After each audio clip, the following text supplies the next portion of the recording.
Hello, good afternoon. Thanks for coming. Thanks for joining me at the Women's Forum. Good to see, I hope there'll be more people. It's good to see women here gathered to hear about gender violence. Quite a heavy topic, and in relation to social media. I'm Corinna Lim, the Executive Director of AWARE, Singapore's leading advocate for gender equality.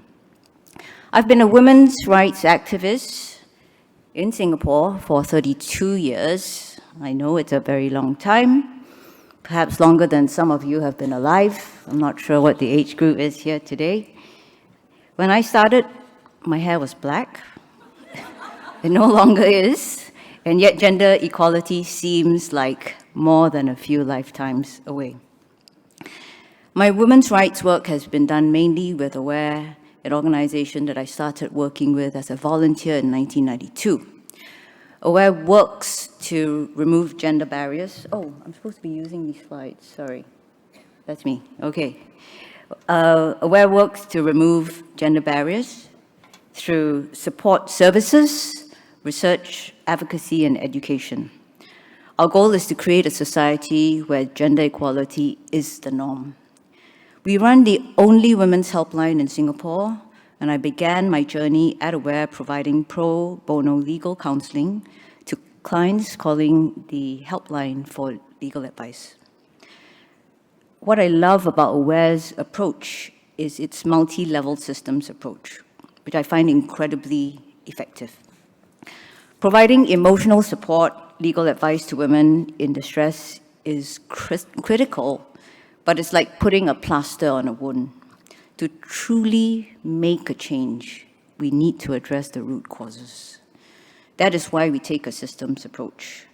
We work at all levels to improve laws and policies and change mindsets. This involves lots of advocacy, campaigns, talks like this one, training, and community engagement. We also have a research department that gathers insights and data to tackle the complex problems that we face. I'm going to talk about sexual assault, and I'm reminded of a call that I took some time ago. The woman, we'll call her Janice, reached out to our helpline. She called about a sexual assault that she faced a decade, 10 years ago. Her journey is not at all unique. Back in 2010, we noticed a troubling trend. Many sexual assault survivors who contacted our women's helpline were discussing incidents that happened 5, 10, 15 years ago. And we wondered, why are they still suffering after such a long time? Why didn't they get help earlier? And this led us to a pivotal realization that a generic women's helpline, was called the Women's Helpline, was not enough. This topic was so taboo that survivors needed a specialized support, something that we then set up. We called it first, we just put another phone line, same people taking the call. We called it the Sexual Assault Helpline, and more people called. And then we built a whole lot of services, an array of services around it. We got legal advice just for sexual assault survivors, case management, accompaniment to the police and hospital for the survivors. Every year, we receive at least 800 calls from survivors. It would be more, but we miss about 50% of the calls. Insights gained from supporting survivors and their families helped us to identify and address system barriers. For example, when we heard that some people, some victims, found the criminal justice system to be traumatic, we collaborated with the police to produce training videos that sensitized officers to the needs of survivors. We also recommended legislative changes to the Ministry of Home Affairs, many of which have been implemented, including modernizing our laws on sexual assault and harassment. And beyond the legal changes, we offer monthly training for people supporting their friends through sexual assault. Through our social enterprise, Catalyze Consulting, we support organizations, employers to address workplace sexual harassment through training and consultancy. So this account of our work in one area, because we do many other areas, shows how we go broad and deep in order to solve the complex problem. I personally have been working in this area since 2010, so it's about 14 years. Now, today I'm going to be discussing, when I started working in this area, the social media platforms were just about taking off, right? So I'm going to be discussing this topic of the ongoing fight for gender equality in the social media age, focusing mainly on sexual assault. So to make sure that we're on the same page, I'll just begin with a primer, just make sure that we're on the same page of what gender equality entails, right? So according to the UN, gender equality doesn't imply that women and men are the same. It means instead that one's rights, responsibilities, and opportunities should not be determined by their gender. And what are the key dimensions of gender equality? If you imagine gender equality as a flower with 6 petals, each representing a core dimension, you have equal education, economic equality, equal division of power and influence, equal distribution of unpaid housework, equal access to healthcare, and ending gender-based violence. There are more, but these are the 6 core ones. And what you should notice is that at the heart of this flower, even though these areas are so different, lie one thing. The same heart is gender norms, which are the societal expectations about how women and men should behave and their roles in society. And it is these simple ideas about how women and men should behave that actually influence all of these 6 areas. Currently, our flower isn't fully blooming because deeply ingrained beliefs and stereotypes, such as men should be dominant and women should be accommodating, are still prevalent. So to truly let the gender equality flower bloom, we must address and challenge these existing sexist norms. The good news is that if we work at the norms level, we can affect all the petals, but it takes time. Society takes time to change its values. A common question, since I've been here working at this for such a long time, so a common question I often get asked is, what's the state of gender equality in Singapore and in the world? Are we better off now compared to the past when I started in 1992? And I'd like to actually ask you this question. Are we better off? And if, those who think we're better off than, say, 30 years ago, please raise your hands. Okay, I think that's quite a few. Is there anyone here who thinks that we are actually not better off? Not better off than 30 years ago? Okay, so there's some people. I'd love to have a conversation. So I want to talk about 30 years is 2010, not 30, but 15 years. I want to talk about the influence of social media. And has it been a boon or a bane for gender equality, particularly in relation to gender-based violence? Let's take a moment to think back. Can you all recall the year when social media started to dominate our daily lives, right? Where we couldn't leave home without our phones. What was that year? Do you remember? Do you want to give a guess? 2007? Close? Let's see whether I have that. Okay, that's the year.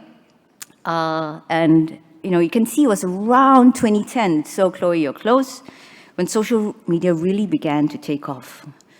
I think Facebook was first, and then Twitter, Instagram, TikTok, all drastically changed how we communicate, interact with each other. So has it been good or bad in advancing gender equality? Again, I'm going to ask you to raise your hands. Social media, friend or foe in the fight for gender equality? Friend. Oh, okay, less than the yes, we are better off. Foe. Okay, more equally split. Interesting. Okay, so I'm going to be exploring this question. And it's great that we have divided views in this room. So I'd like to start with our first digital poll. So now you really have to take off your phones. Do not look at your messages. Just take the QR code as we walk through a bit of history, okay? So we're going to test your knowledge. And I know some of you are not from Singapore, but many of you are. But which of these have you heard of? You should be able to click one or some or all of them. And let me see what's happening. Okay. Wow, 100% Andrew Tate, 67% SG Nasilama. I wasn't really sure what to expect. And there's one missing on the Slido, which is hashtag #MeToo is supposed to be there. Okay, so I had 5 items. Okay, so a lot of people have heard of Andrew Tate. I am surprised at how many people have heard of SG Nasilama. It's very local. It was also some years ago, although the case has been in court quite recently. Slut Walk, 37%, and Monica Bay, 37%. Okay, so that surprises me. I thought that very few people would know Slut Walk. So let me just go through this, okay? And hashtag #MeToo is in there. I dare say it will probably be as high as Andrew Tate or higher. Okay. So, Slut Walk. Did you know a single police officer's comment in Toronto, Canada, so far away, sparked a global movement against victim blaming in 2011? That was the first time that I saw the incredible power of social media. I had just taken office as the executive director of AWARE, trying to get publicity, and then this little group gets publicity in the Asian Wall Street Journal. And like in 25 years, we had never been in the Asian Wall Street Journal. And it was a group called Slut Walk Singapore. So the story begins with outrageous remark where a Toronto police officer, while speaking to university students on campus like this, suggested that women could avoid sexual assault by not dressing like sluts. And this statement ignited a firestorm. Facebook just, was really, as you saw, kicked off. And on social media, this just was the rage. Mobilized activists, protesters dressed in provocative attire, marched across Australia, Europe, Americas, Middle East, and Asia to make a powerful statement that the responsibility for sexual assault lies solely with perpetrators, not victims. I don't even think that many people use the word slut in Singapore, but this wave reached Singapore, and a place where these concepts were quite new, victim blaming, slut shaming, and we're quite a traditional society. This was like overnight, everyone was talking about this. In Singapore, you can't really march on the streets, so it took place in Hong Lim Park, and it was covered by the Asian Wall Street Journal. And then the next thing that happened, which I will talk about, is hashtag #MeToo. I think most of you do know about hashtag #MeToo, and you might wonder whether or not, what was the hashtag #MeToo moment in Singapore? Was there one? Did we feel it? Many countries, Europe, India, all reported like some hashtag #MeToo incidents. But okay, so inspired by the first tweet, millions shared their stories online, creating a powerful wave of empathy and solidarity. I don't think people remember any major hashtag #MeToo scandal in Singapore and in the media. We didn't have big Hollywood stories, but we certainly felt it at the Sexual Assault Care Center. I remember that month and the year so well. October 2017, the first tweet went out. Why do I remember this? Because in that month and year, the Sexual Assault Care Center received 80% more calls than the previous October 2016. And it was not a spike. It didn't go up and come down. It was a new norm. It stayed up there, it's still up there, it trended up a little bit more, and that's where we are. It changed the world. A single tweet that came out from the US changed the world, and it changed our helpline, and we were scrambling to answer even more calls and to try to miss less. So for me, that was both stunning and encouraging, real permanent global change sparked by a single tweet. Many of you may recall the Monica Bay incident. This is quite local. It happened in NUS in 2019. It sparked a national debate about how universities should be handling sexual misconduct cases. NUS's policies and processes weren't tip-top at that time, and Monica spoke up about it. She had a post, I'm not sure which platform it was, and this post that she did led to NUS changing all its policies, training thousands, literally thousands of people, and setting up a new victim care unit, revamping its disciplinary procedures. It also prompted other institutions to strengthen their policies against sexual misconduct and to improve victim support. I know this case well because AWARE supported both Monica and NUS in their respective efforts. So again, it was a boon, right? Social media was a boon. Now, unfortunately, while digital platforms empower voices, they also enable harm. Oh, sorry. I think I've been a bit slow with my slides. Okay.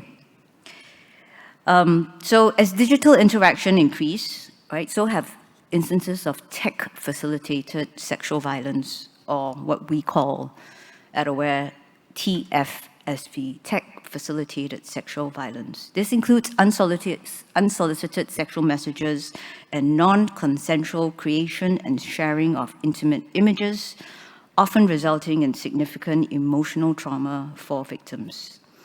From 2016 to 2017, TSFV at the Sexual Assault Care Center quadrupled. Oh. Okay, it's because it's not moving. In 80% of these cases, the perpetrator was known to the survivor, with offenders being intimate partners, acquaintances, and workplace colleagues.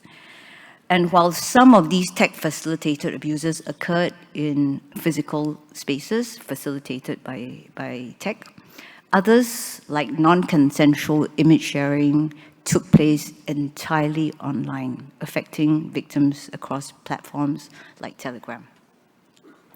So this actually has become, in terms of numbers, the highest increase, and I think it might also be the highest number of cases that we are seeing. The most notorious online case in Singapore was one that many of you knew about, which was SG Nasser Lemak, a Telegram group that distributed sexual, nude, and intimate images of women and girls without their consent. These images were typically acquired through voyeurism, which was what Monica Bay faced, or hacking. Her photo didn't go on to SG Nasser Lemak, but she was the victim of voyeurism. Now, what was shocking about SG Nasser Lemak was the size of the group. Do you all remember how many members this group had? 44,000 members, right? I mean, we are not such a large country. This is a pretty local site. 44,000 members. and it underscores the normalization of such digital abusers within our community. It must mean that some of our friends are in there, right? These platforms use gamification, competition, hierarchy to promote participation, right? How did they get 44,000? Because this group of men bond over these images, over, like, these are spoils that they're getting, and it operates like competition. If you load these images, you get a higher ranking. The bros will say, well done, and you get higher and higher, and some of the rewards are you get exclusive access to some content that other people don't get. So it's like a game, and there's a lot of this sort of male bonding. Exposure to such groups has radicalized some individuals. We know, for instance, a regular contributor felt compelled to create his own images after viewing other people's upskirt videos. Another member confessed to posting obscene materials when originally he was just an observer due to a fear of missing out. So there is very strong peer pressure to get on. And we could not do this in the past, not like 44,000 members worth. Maybe a small group of guys might do it as friends, but they couldn't have the scale. They couldn't have this gamification, right? So these are all the things that social media has also enabled, on top of giving us good things. Now, while this group has been shut down, similar groups keep popping up. And that's the other thing about social media. You squash one and then another one comes up. It's almost impossible to stop.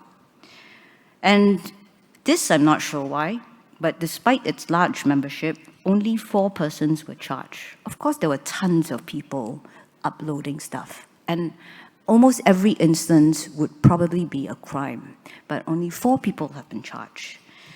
And I'm not sure that they can charge all the people. So maybe they had to draw a line and just, go after people who were particularly active. Okay. We cannot talk about the toxic influence of social media without mentioning Andrew Tate. So most of you actually are familiar with this, according to the poll. You're a well-read, well-exposed audience, but maybe that's a low bar because this guy is so notorious. And he started in 2017, his notoriety, by saying that sexual assault victims should bear responsibility for their assaults. He is a self-declared absolute misogynist, that's what he calls himself. He teaches his acolytes that women are inferior beings, good only for sex and status building for the men. The main platforms like TikTok, YouTube, Facebook have banned Tate, but it doesn't matter. He continues to wield influence through his followers because on Instagram alone, he has 4.6 million followers and they are sharing his stuff. So he doesn't even need to be on these platforms. The scariest thing is that many, I don't know if it's the majority, but a very, very significant number of the fans are school-going boys and young men. And we now see in the world his influence in schools. UK and Australia surveys indicate that a significant number of young men see Tate as their role model.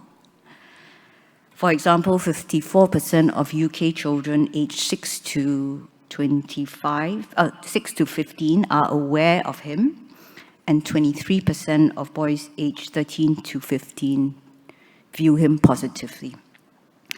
UK and Australian schools have also reported sharp increases in sexism, misogyny, and harassment. So what's happening in Singapore? I don't have surveys, but I try to speak to as many people as possible. And teachers have told me that they have seen similar signs in our schools.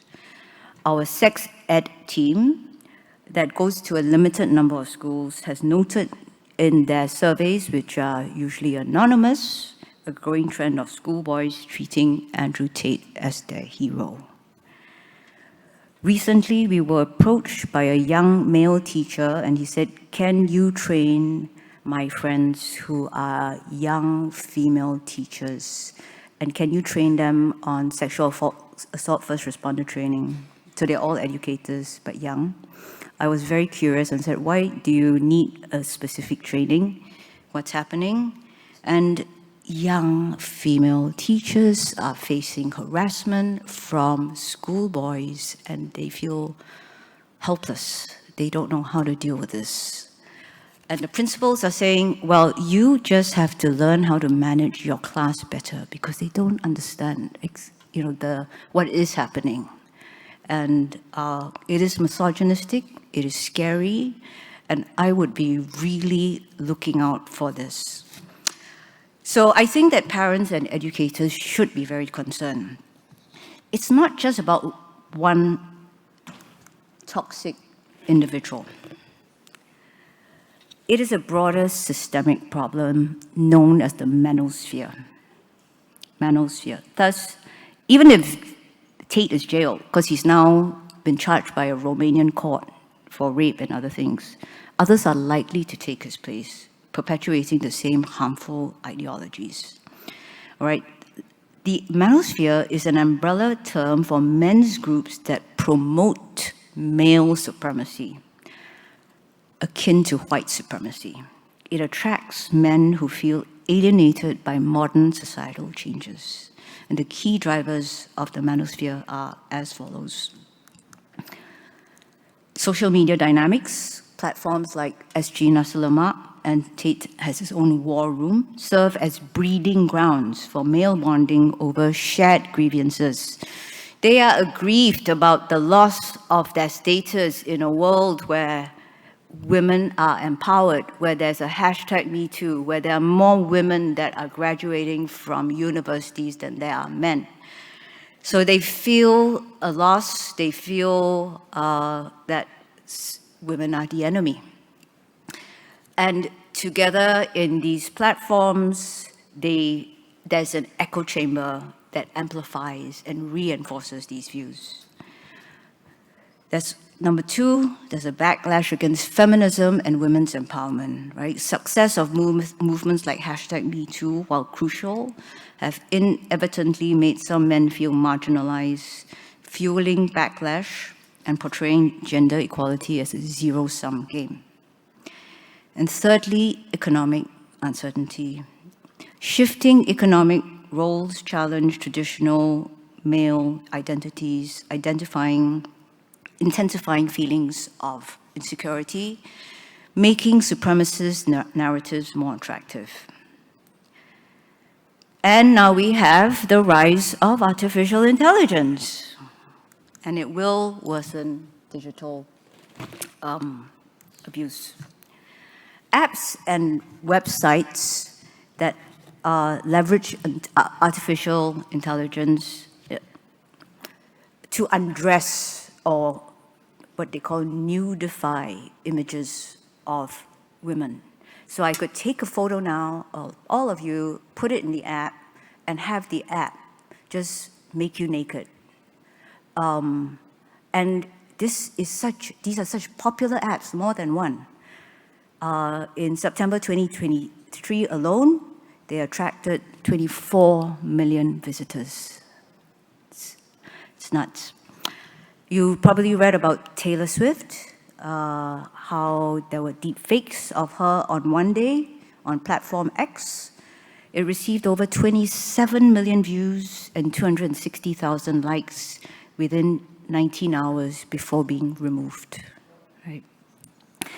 Now, it may be likely that one day we'll come to a stage when fake nudes become so commonplace that we can laugh at it and say, well, that's not me, it's someone's sick fantasy.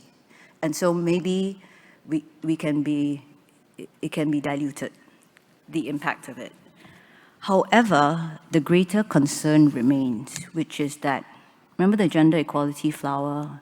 What are the norms today that are being created, right, through all these toxic developments? They're going to poison our gender equality flower. The young boys of today who worship at Tate's altar are going to be the CEOs of tomorrow, or worse, the policy makers and the cultural influencers shaping our society's values and norms. So, that's where we are. Are we better off or are we worse off? Social media played a complex role in the fight for women's rights. As a boon, it has empowered women, providing a global platform for sharing stories, organizing advocacy, and spreading awareness. Movements like Me Too have effectively used these platforms to challenge systemic injustices and unite women globally. And as a bane, social media can also amplify misogyny and harassment, and has enabled the rise of the manosphere. So, for the first time in my 32 years of activism, I am deeply concerned that we may be regressing. In this unprecedented era of social media, coupled with backlash from rapid advances in women's rights and economic uncertainties, I don't think that I can now take it for granted that the moral arc of justice is long but bends in the right direction. I am not sure anymore. And it's really because of social media. Because if there was, women's rights have always been going forward, there's been some backlash, but not at this scale. So the movement calls for vigilance and action to ensure that progress in women's rights continues to move forward, not backwards. What can we do? Okay, 3 things. We cannot leave this room in despair. So I have to talk about positive things. And, we have to keep fighting. And I would love to have this room completely filled up and to fill a whole stadium, because there's a lot that we can do as people. You are all parents, you are all adults to younger people, and we are really talking about the next generation. Number 1, promote positive use, right? Encourage the use of social media as a force for good. For example, what Aware wants to do as the next project is to secure funding and partners to launch a pioneering one-stop portal leveraging social media, lots of videos to effectively engage youth on vital topics such as sex education and sexual assault. If you're interested in working with us on this, as a funder, influencer, content creator, partner, please do connect with us. Number 2, we have to regulate and monitor. I generally not sure whether or not it works and whether this is the best way to go, but I think we have no choice. We have to have effective takedowns. And in this regard, Aware is advocating for the establishment of an e-safety commissioner similar to Australia's model to enforce regulations on social media platforms. I know that tech companies do not like this, but I think we will have to do it for the good of our society. This would ensure proactive monitoring and suppression of content that promotes hate and misogyny, creating a safer online environment. And thirdly, education, especially of young people. We need to develop educational programs aimed at giving youth the tools to critically assess media content and engage constructively in digital space. So one last time, raise your phones because I need your help. Scan the QR code. We are shaping Aware's next steps to fight gender-based violence, and your opinion matters. I have 5 things. Hopefully that is on the Slido. Yes. So what kind of education? If we say educate, what kind of education, right? Do you think is the most effective? I think we should do all, but which do you think is the most effective? Because resources are scarce, and so we will need to focus more. Is it going to be comprehensive sex ed, focusing on consent and healthy relationships? Is it emotional intelligence programs so that boys in particular understand that it hurts, and how, it's not just about male bonding and a game? Is it about bystander intervention, which we have been doing a lot of? As aware, we have a sexual assault first responder training that we do every single month and have been doing it for 3 years, and it's quite popular. Is it healthy masculinity programs? There's so little on masculinity in Singapore. There are no surveys on how men are doing, and there are really few services that are focused on men. Once I asked someone, I suggested, can we have some programs for men? And they said, yeah, you can, but you cannot call it counseling. You cannot call it helpline. No one was going to call, right? Because men do not want to be seen to be asking for help. So we need ways to reach men, and for men to support each other. It's almost impossible for Aware as a women's group to support the men. They will think that we are wanting to correct them, right? Or is it digital literacy programs that we need, right? So if you can vote on this, right, I think this one should be just one, right? Just choose one. Let's see what you say. Okay, wow, healthy masculinity. Okay, so I agree, and I think that there's so much more that needs to be. How many men are there here? Let me just see. Just about none. None of you have heard. One, okay. No, well, you are the sole ambassador of this. Please go and tell as many men, 44,000 men if you can, about this talk, okay? We need to counter that. Some of these things can be put into one program. So we do have a sex ed program that we do in international schools. The local school sex ed is so conservative. They don't want to think that their kids are thinking about sex, having sex, exploring sex. We are just mostly about say no and abstinence, right? So then we can't even begin to really delve into these things. So the only program that we have in schools is with international schools, and we do deal with many of these different things, with A being the most important, and it's for girls and boys. Okay, so yeah, that's what I want to say. Social media, both a friend and foe, something to be concerned about as we go forward. I don't see any easy solutions, and we definitely need to take steps to counter. I don't know whether there's any more time. Organizers, do we have time for questions? I'd love to have questions if it's possible, or discussion. No? Okay, sorry, you have to engage me. I'm still here. We have to engage privately. But thank you very much. Thank you for your time.